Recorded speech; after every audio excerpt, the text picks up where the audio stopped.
Hello Sagittarius, welcome to the Plaid Sheep Oracle. It seems that we have entered into the magical phase of these readings. And maybe it's this eclipse corridor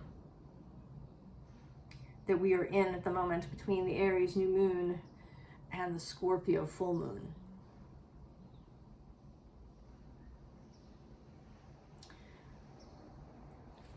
So the card that comes out for you, and it was staring at me from its pile, is the Unicorn. Thoroughly, thoroughly magical.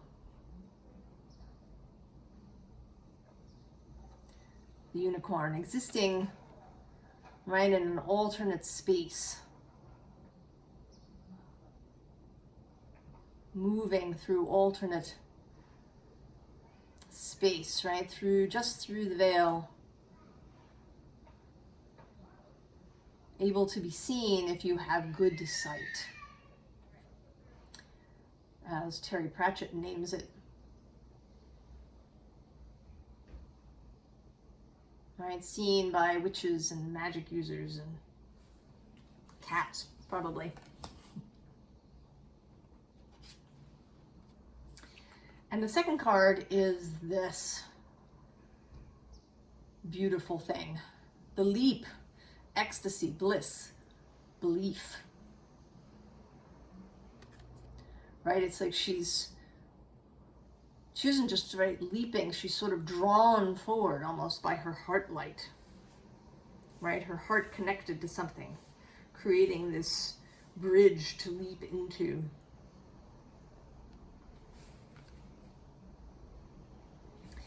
And I'm also drawn to the purple that's showing up here quite a bit in these two cards and in the first deck, the Shadowscapes deck that was the first to come out. And not so much actually for its connection to the crown chakra, as for purple's other sort of associations, right? It's kind of it's like a fun color. I mean, it's a royal color, right? But it's like a kid color. You know, if you know any knitters who knit for children, they will probably tell you that one of the best things is that you can knit little kids' clothes out of all the kind of crazy colors that you feel like you can't use for adult clothing. Right? Like bright electric purple.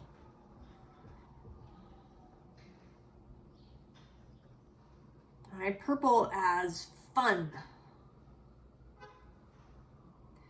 is kind of what's coming out here, right? And this whole, this unicorn that has this kind of multicolored thing going on back there. It makes me think of those images of Holi being celebrated in India where everybody's covered in a whole array of colors.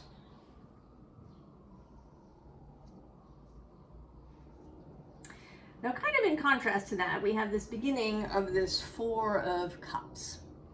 And it is purple, but, you know, this figure is, they're a little bored. Kind of, she's playing with the water a little bit with her fingers. She's feeling a little dull. Feeling a little dull. And kind of on either side of this Four of Cups image, underneath we have this Five of Swords, right, which is about sometimes mental distress. I mean, it can be, the fives are, as has been mentioned, agents of chaos, right? Fives are kind of, they're trickster energy a bit. They come after the fours, right? The four is very stable, and that can be nice, but it can also be stifling, right? And boring, right? You spend too much time in the four, and especially you, Sagittarius, And it can be, right, it can be enervating, right? It can actually be exhausting to have too much structure and too much stability. And so the fives enter, right? The Five of Swords can be like a breath of fresh air. But it can also be, you know, mental confusion. Too many thoughts competing with one another. An inability to focus on anything. All right, your attention span shut. And there can be many causes, right, for this. And certainly in today's world, there's a whole myriad of causes that can lead you into this kind of Five of Swords where you don't quite know where to look, you can't rest your attention. You find your thoughts sliding away, right? You try to focus on something and your mind just slides away. And then the first card in the row is this King of Swords, who normally, right, can be clarity, right, can be mastering these thoughts. But today it feels like he has mastered it, right? There's fewer birds going on. There's only two here, really. But I think that it has cost him. Right? That mastering this Five of Swords, right, has kind of been done by just zoning out. Right? He is not, it's not like he's, you know, focused on something and really paying good attention and, you know, kind of in flow the way he could be. Right? He hasn't really mastered his thoughts in that way. He's mastered them by kind of shutting them down entirely.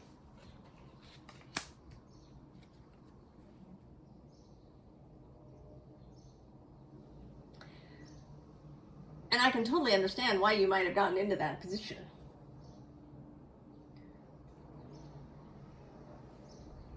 But I think you are about, if you haven't already, I think you are about to come out of this. That this leap is coming, because the leap is repeated in this Fool card. Yeah.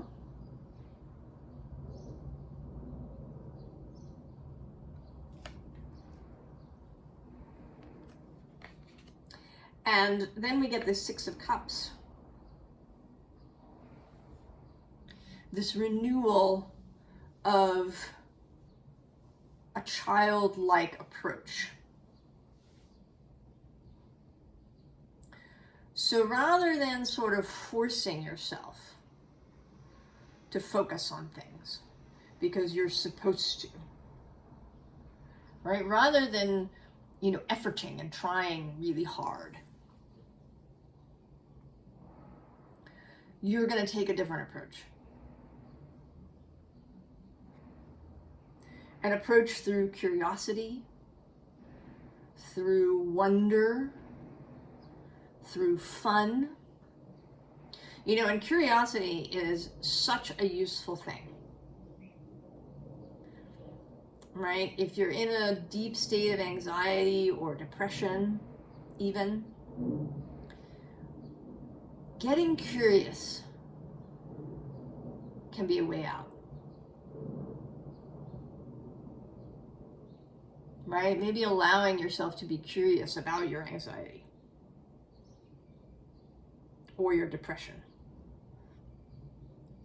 Or allowing yourself to get curious about something totally unrelated.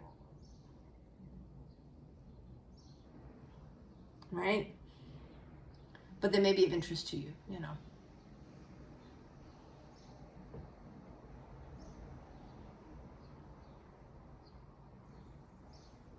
you know, going down a gardening rabbit hole maybe, right?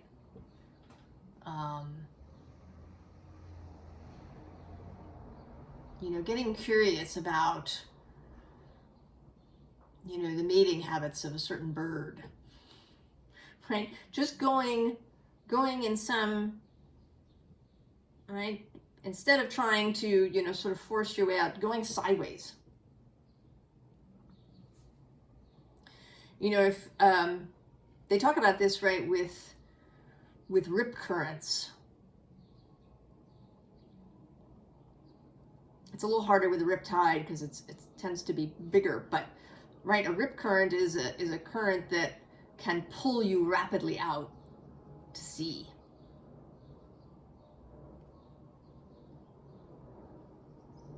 Because it's really fast moving and you won't be able to swim against it. So one of the pieces of advice is to go sideways at 90 degrees to the current. And then you free yourself, right? So curiosity, fun, you know, taking yourself on an artist date,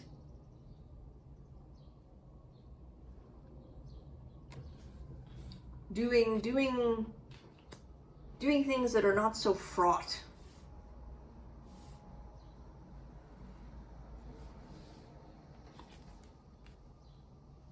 And then you can come out into this strength energy. Right, this is the Leo card, the card of imagination and creativity, leadership through the heart space.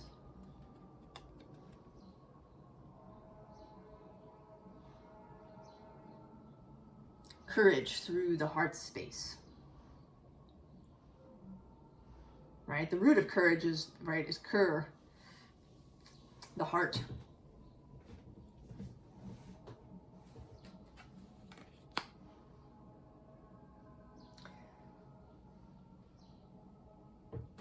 So if you've gone down some sort of tunnel in your own mind, Sagittarius, where you feel uninspired,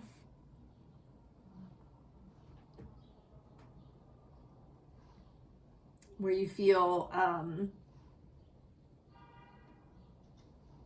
right, like things will never get better, or like you've had to totally shut down in order to, you know, avoid being triggered. That there is stuff that you can do. And that magic is the way through. Perhaps. And magic can take many, many forms. You know, actually, right, this little girl's tea party is a kind of magic. Right? Bringing things to life.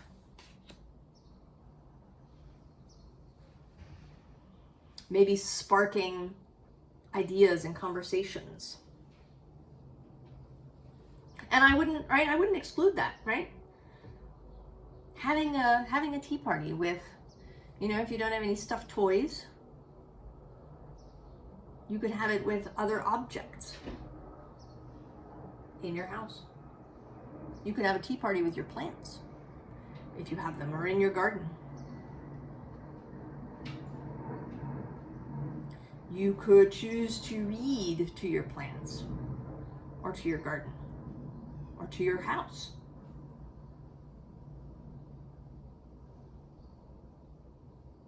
All kinds of right ways to move 90 degrees.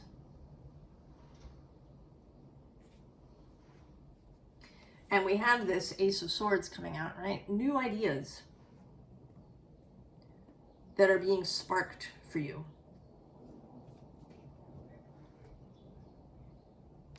And I think, I mean, a little bit you've been sitting here in this Five of Pentacles energy. You know, maybe actually feeling lackful in resources. But I think it's more about just, right, like a kind of a feeling of confusion, right? There's all these hands kind of reaching. There's this blue ribbon kind of flowing through there, maybe trying to tie you up, right? It's all of this modern life yuck that we can spin out into feelings of despair about, you know, what's happening in the world,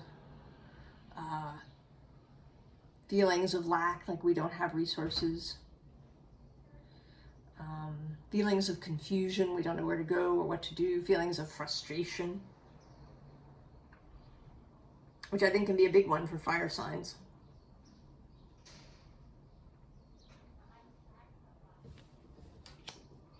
And I think you've been waiting for, right, for a passerby, for someone to come by and inspire you, to maybe suggest something, to make you feel better. And I don't know, maybe this has happened. Maybe this is his reading, conceivably, or some other reading that you watched, or something that you've read, or something, somebody that you've met on the street who has said something to you. But something, right, something has been sparked. And we have this Ten of Wands and this Moon, both of which have this, right, gazing into energy.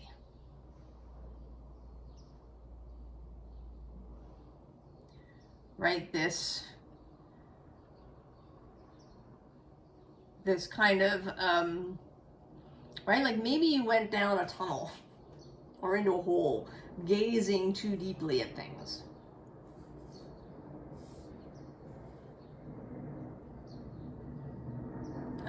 Right, it's Nietzsche, I think, who talked about, right, if you stare in the abyss long enough, the abyss will stare back. Right, this kind of mesmerized energy, right? We have it here too, right?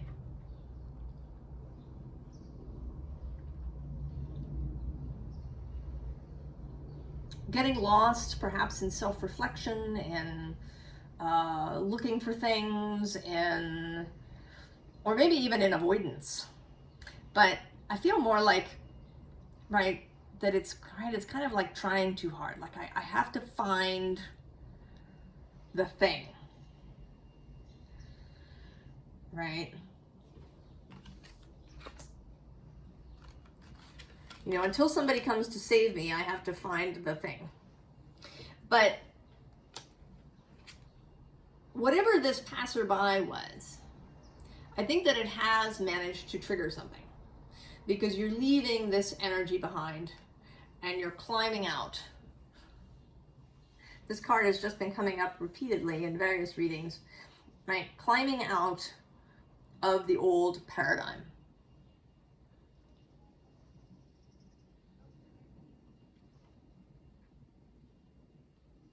Right, the Ten of Pentacles can be, right, achievement, right? Getting to where you wanted to get. But then, like the Fours, it can reach the end of its usefulness. And it's time to climb out and, right, you reach for the Ace of Pentacles, right? The new thing.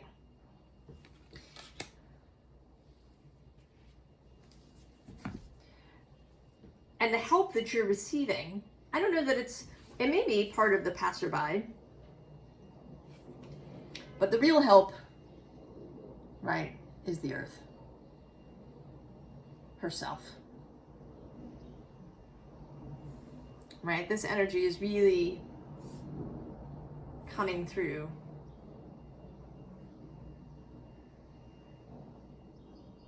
Various Earth elements, and maybe, right, maybe part of this moving sideways that you've been doing has been to, you know, really get involved with Earth, right? Maybe you are gardening. or, you know, maybe you have a new practice for your body, or you've been cooking in ways that you haven't before, or you've been spending more time walking through nature.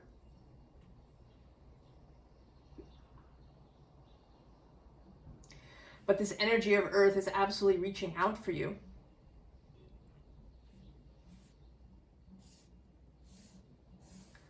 And it's not singular, right? This energy of earth is made up of different parts.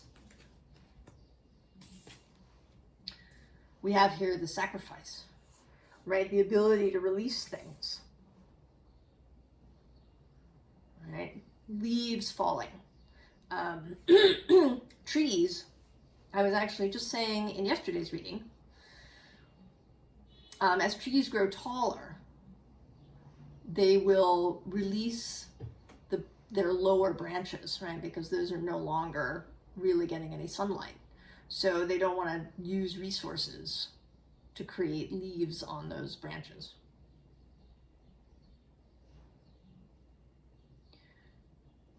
All right, so they'll stop leaving. They can use sap to sort of seal off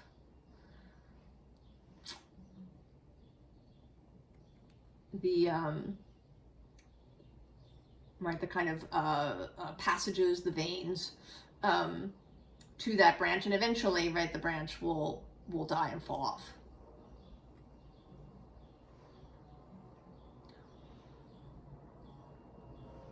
So releasing those things, right, you know, this body may have served you really well up until this point. This particular way of being, this paradigm, this structure may have served you very well. But we are all moving on into something new. And so nature has so many examples of how it's possible to sacrifice things without, you know, actual death, right?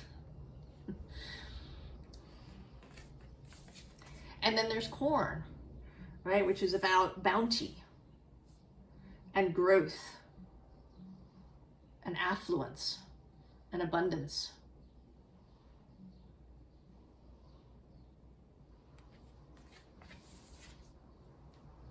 And then there's the coyote, right, who is trickster energy.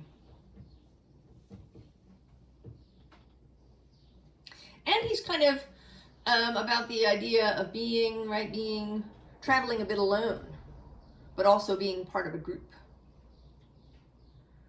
Right, I don't actually know that much about coyote sort of group structure, but I have this sense that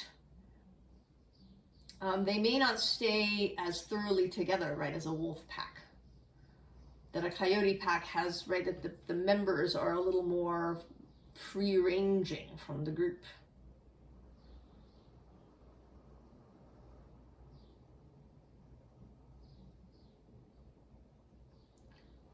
Right, that you can be, that you can kind of be both. That you can keep your own ideas, many of which, right, may be at 90 degrees to the social current. Right, that social rip current that can suck you out into places where you really didn't want to be. And that trickster energy is there to help you to extricate yourself, help you keep your own integrity. And then, of course, the medicine wheel. So much medicine in Earth.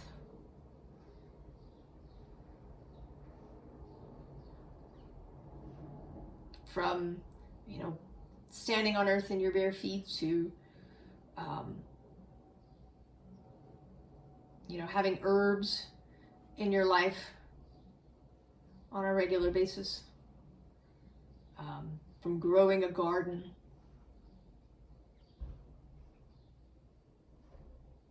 from swimming in water if that's available to you. from carrying, right, stones and crystals around with you. So many ways, so many branches of earth medicine.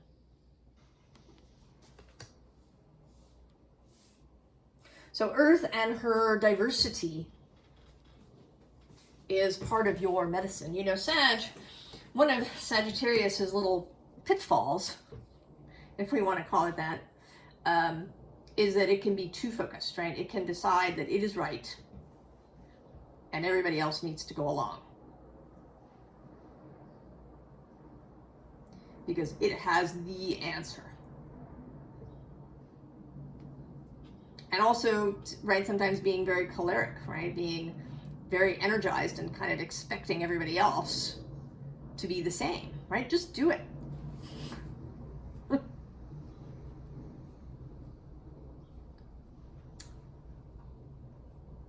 Right? Why can't you just do it? And I think that while a Sagittarius heavy person might do that to other people, you may also be doing it to yourself. Right? There's parts of you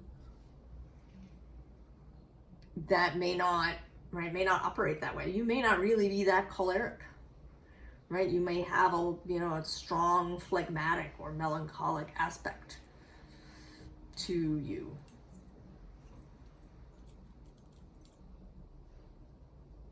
But you are, right, you're moving sideways now to whatever currents had been carrying you out.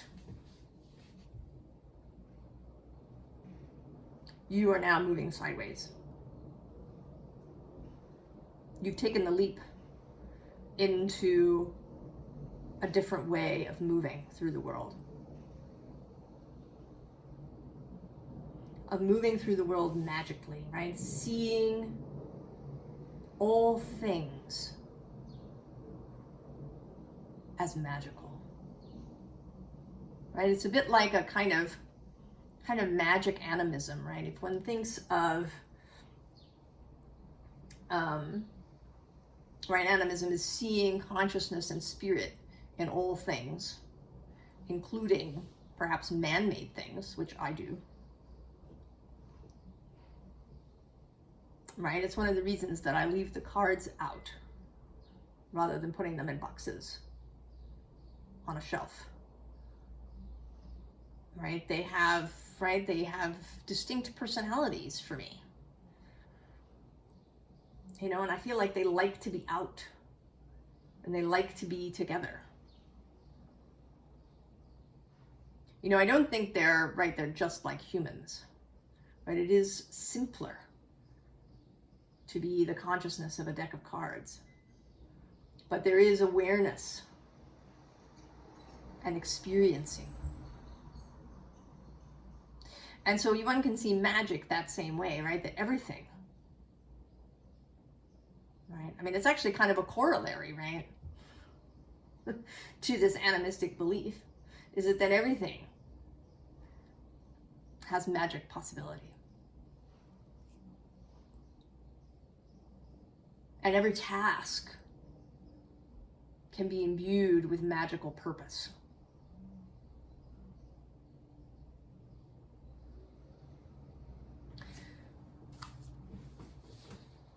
So then we have the Grail Knight. Romance, illusion, seeking the sacred. And of course, here on this channel, we talked a lot about the Grail and seeking the Grail. Becoming devoted. And I think of the Knight also as, right, a devotional energy, a disciple energy, right? Creating a discipline for yourself. Not in a, authoritarian way where you yell at yourself when you don't do things, but in a disciple way, in a devoted way.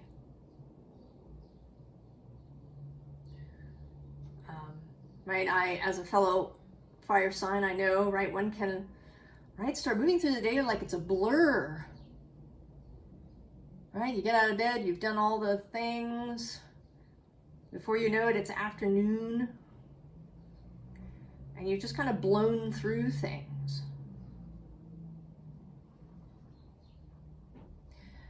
And I think perhaps you're starting to change that.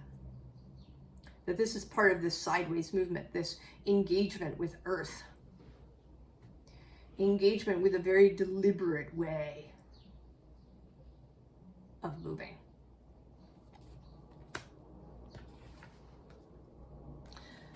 And then we have the lovely swan, transformation, trusting the psychic gifts. I think that's self-explanatory, right?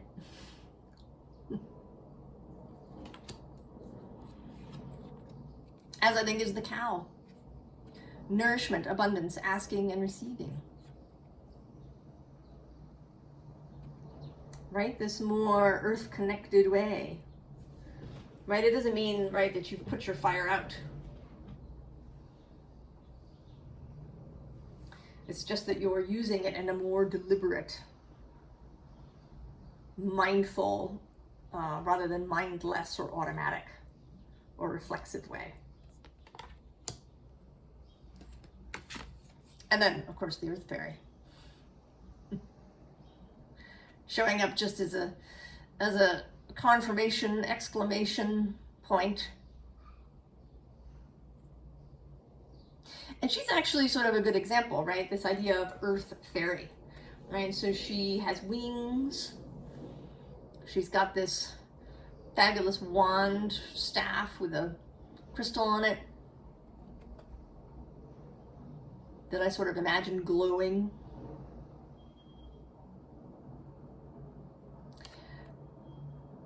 Right, so she's not really earthbound. I think we think she can fly.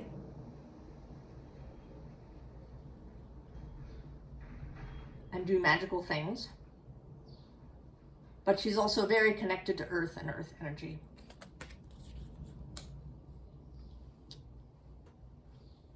So then the advice.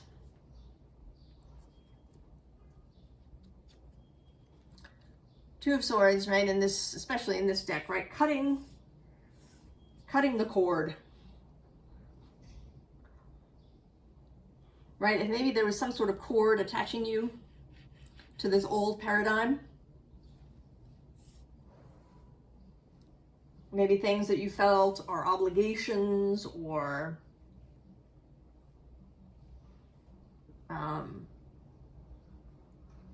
you know, last bits of thought. Just cutting that. I also feel, right, it makes me think, actually, when it first came out, I thought of, right, like a ribbon cutting that you get at a bridge or a you know, at an opening of some kind.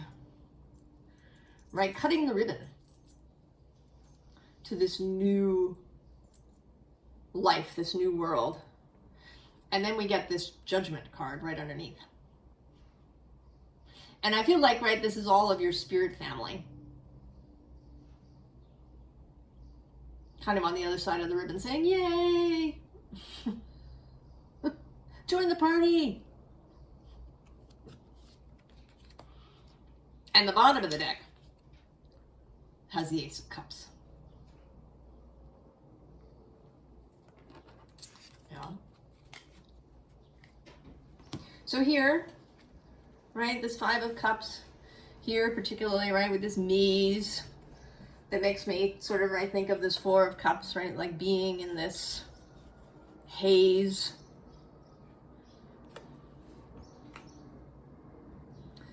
To lifting your chin.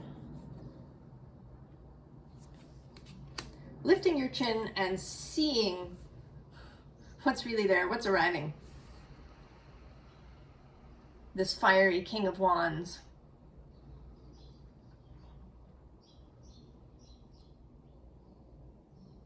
Right, I feel like, right, he's sort of pointing, right, at this unicorn and this leaping energy, at this magic that's available.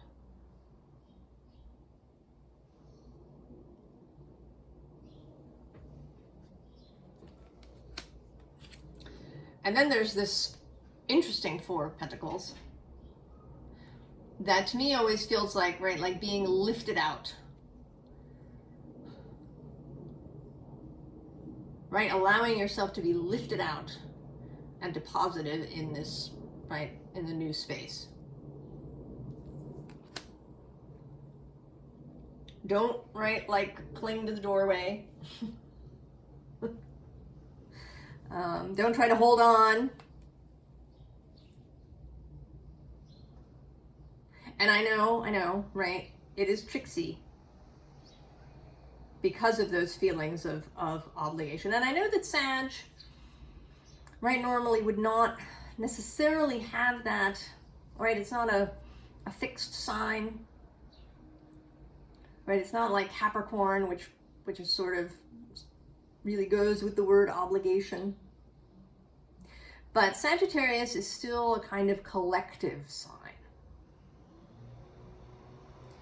Right? Sagittarius isn't just about finding the truth for oneself. It's also about finding the truth for other people, right? Taking that flaming torch to other places, right? Sagittarius is also the teacher.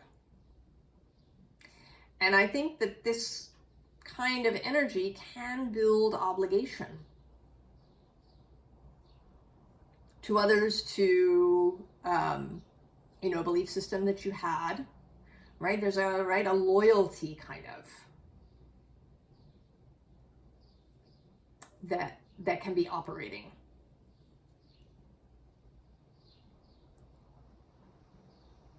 Or perhaps that, a previous target, right, that you thought you were supposed to shoot for.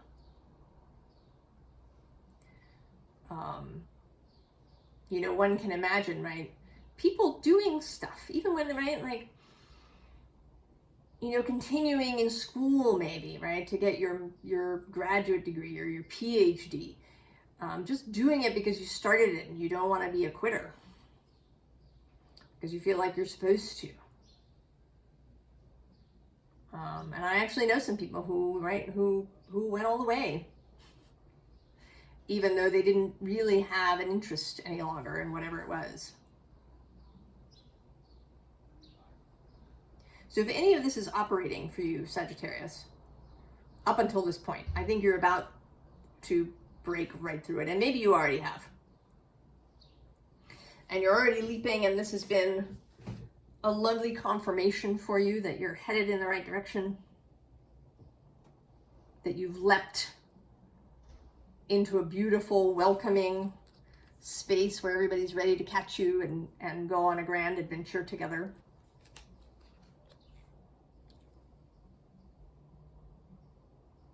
I'm excited for you, Sagittarius. I mean, this sounds like, right, like a really cool way to move through the world, right? To see everything that you do as magical. To have your whole life be a magical practice. So I wish you all the very best, Sagittarius. And I will see you next time. So long.